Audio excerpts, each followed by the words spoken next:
Hi, everyone. Welcome to the Homefront Minnesota, where we talk about everything real estate and mortgage related in the market right now. We talk about the fears, the misinformation that's out there, and what we can do to help you guys strategize in purchasing and selling homes.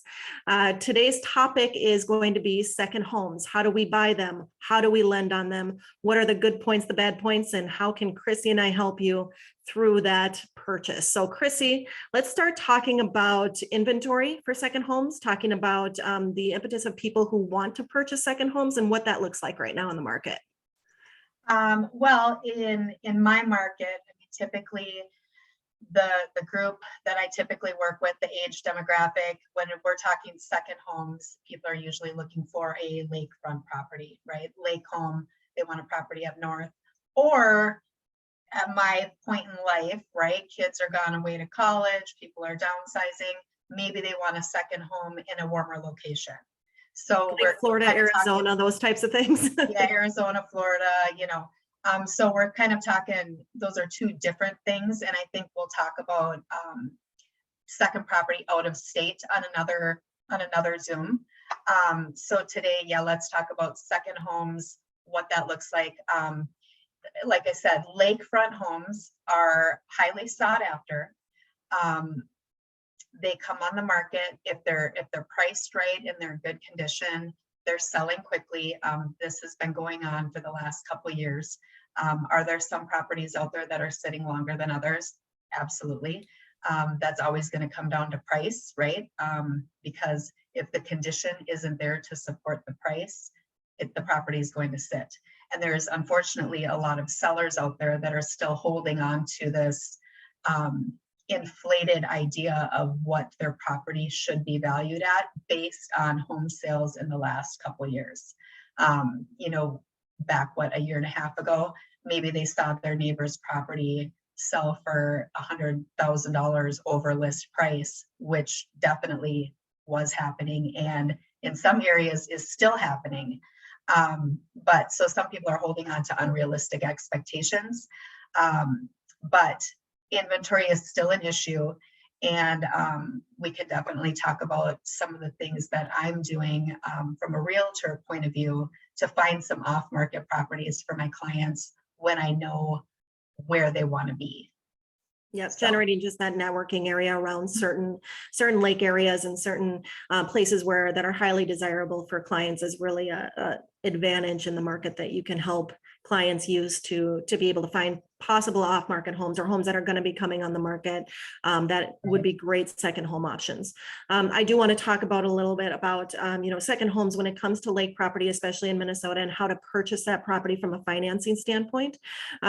We all know that if you're going to purchase a second home, the minimum down payment requirement is 10% of the purchase price. Now, with that being said, unfortunately, in the market right now, to get a 10% down second mortgage, it's going to cost you a lot of money. So a lot of investors are not exactly playing in the second home market, if you will. So what they're saying is that they're recognizing that there's a higher risk to second homes when you only put 10% down. Fannie and Freddie about a year and a half, 2 years ago, put an announcement out there where they increased the price adjustments or the loan level price adjustments on second homes and basically made them different price than purchasing a primary residence. Now you can talk about the motivations why they did this and the reasons for it, but the reality is that those loan level price adjustments are there. They start to go down when you put 15, 20, 25% down on a second home, especially out of state. Those loan level price adjustments will start to go down and or disappear the more money you put down.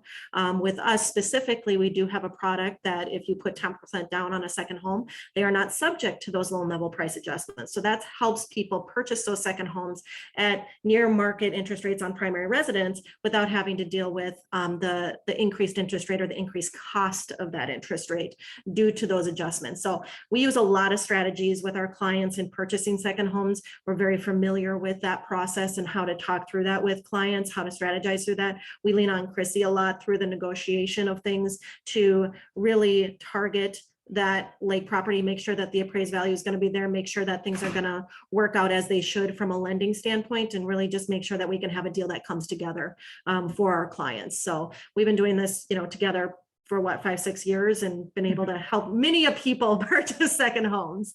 Right. So, Right. And I've learned obviously a lot along the way as well. One of the things that I wanted to just bring to light is from a lending perspective. So Nikki, if somebody obviously wants to purchase a second home, they've got a ton of equity in their primary residence. What are your suggestions as far as utilizing the equity that they have in their home and use that towards buying that second property? Yep, so that's a great question. So a lot of times part of that strategy includes taking equity from that primary residence to put as down payment on the second home. Now we can talk through how much equity that should be based on what that mortgage looks like on the primary residence side versus how much that interest rate would be on the second home side if you do end up only putting that 10% down. Kind of work those numbers to get a good balance between using primary residence equity and purchasing that second home. It's something that we, on the primary residence side, depending on what your cash position is and depending on what your interest rate is and how that mortgage is amortizing, we could do a second mortgage to pull equity out, which might make sense, or we could redo the first mortgage and pull cash out that way, because that might make more sense. So we can run all those numbers and put that information together along with the second home information to make sure that all the numbers work out properly. And it's interesting because, especially with lake homes in Minnesota, what we're seeing and what we're finding is that for people who have that have lake homes, they want to supplement that payment on the second home with rental income.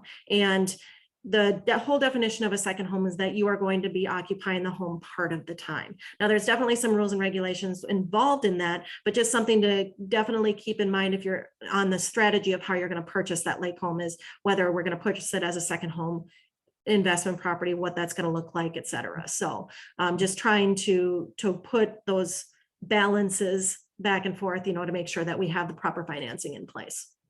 Right. And we could have so many conversations about just this one topic because there's so many options, right? Yes. So like you said, this particular situation we're talking about is a secondary home that they would occupy part of the time. We will have another conversation about, secondary properties that are income generating, right? To start building passive income and, wealth in that way. So in this circumstance, Nikki, I always come to you and my clients are having great conversations with you about what their options are and the best strategy for them, because It's always going to be on an individual basis. It's not just a cookie cutter, this is how it is. It's going to be customized to the particular buyer. Summer coming up, it's important that you have a strong connection behind you. You have a strong realtor like you and strong lending behind you in order to be able to negotiate the terms, in order to be able to come in strong for an offer on a property that's either off market or is coming on the market or it's already there. Just being able to understand where the comps are surrounding, all those things that you talk about when you talk about being a strong resource for your clients and helping them purchase that real estate. That's what's really the most important thing to keep in mind, is that team behind you. Right. And, I do my due diligence. Like I said, sometimes it's hard because when people want to buy that lake home, they have their different reasons. I mean, I have a client right now that wants a lake home and still has kids in the schools here. So she will be driving her kids. The area we're searching is a much smaller, close, nearby area, right? That's easy. Yeah. But in the circumstances, in most cases, people are wanting to get a little bit further out. And so I do have some really strong connections with other realtors in certain demographics, right? Maybe it's the Brainerd Lakes area. That one comes up a lot, but I've got really close connections there, and the networking and relying on, it may not be me primarily representing somebody 100%. I may be working with another agent in that area that knows the area better than I do, right? Because really it comes down to my client's best interest. And so having those connections and being able to work together with another agent to find the right property for a client is a really big deal.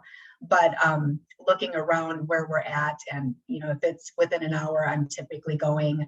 I mean, I've had sales 3 hours north that have been fantastic. But what we're looking at now, I mean, is the lack of inventory, right? And so I just want to put it out there that just because you don't see properties listed, that doesn't mean that we can't possibly find you a property off market.